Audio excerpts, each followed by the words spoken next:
Hello, I'm Felicity Hand.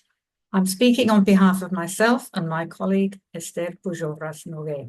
Together we wrote this chapter, Voicing the Trauma of the Lost Territory, Creative Writing, Therapy and the Chagos Refugee Group. So why did we decide to write this chapter? Well, basically, about 20 years ago, we read a novel by a Mauritian writer, Lindsay Collin, called Mutiny, in which she features a Chagossian character. We didn't really know much about the Chagossians, so we did a bit of homework and read accounts written by historians, politicians, legal experts, anthropologists. And, we found out the tragedy of being forcibly, exiled from your own land. After that, we read a series of novels about the Chagossian people, fictionalized accounts, some, really good novels, some excellent novels. But what struck us was that the Chagossian people themselves were not writing about their own tragedy.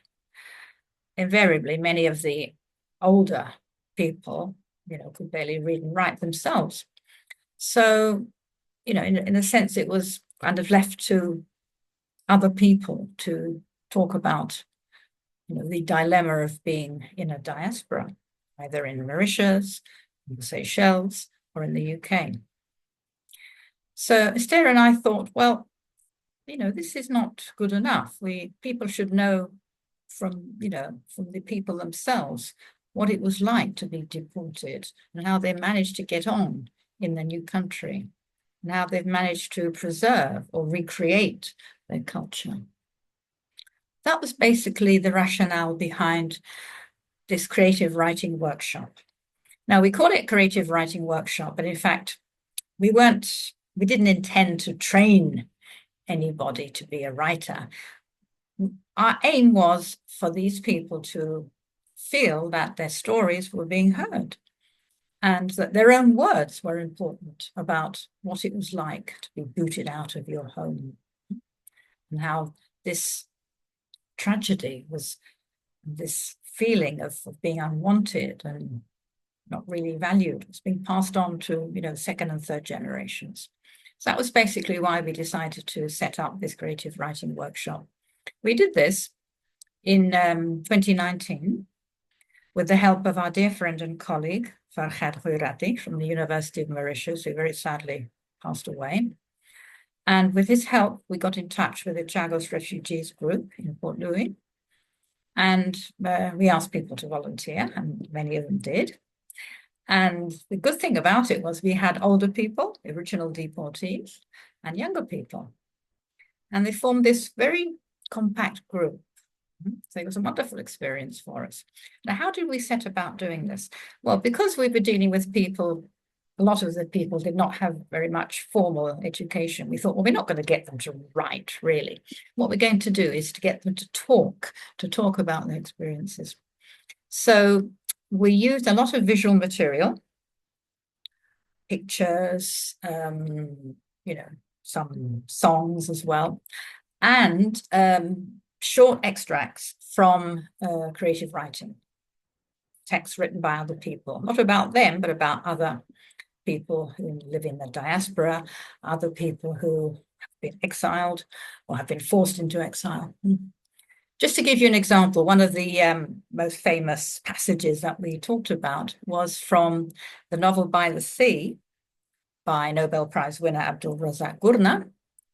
And it's when Saleh Omar, who is fleeing possible death or imprisonment in Zanzibar, ends up in Gatwick Airport in the UK. And he's stopped by the very officious customs official, very officious man, who, doubts his credentials. He doesn't think he's a real asylum seeker. And the scene we talked about with the Chagossians was when this officious person opens up Saleh Omar's luggage and finds this little casket of perfume. And it's something which Saleh Omar really treasured because it reminded him of his homeland. And it was confiscated.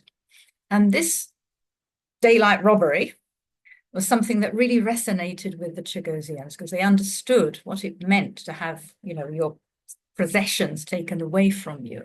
Right?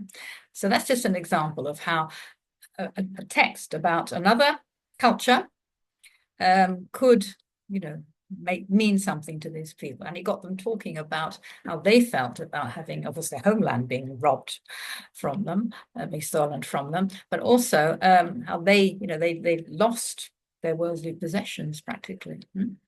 So the workshop lasted 3 days, very intensive 3 days.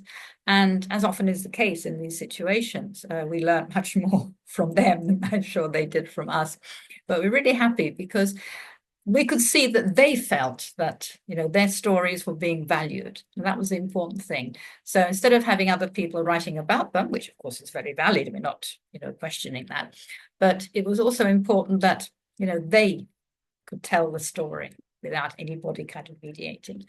And we posted up some of these stories, very, very short passages, of course, on the internet. And they were delighted, and they wanted to have their own names because they wanted, it to be authentic. They wanted people to know this was authentic. And as I say, the very pleasant atmosphere was created in this workshop because the younger people, of course, helped the older people to, write down their stories. But actually, the older people, the original deportees, they were the most articulate. And, one occasion, one lady just burst into song, and it was just so moving. So a wonderful experience for us.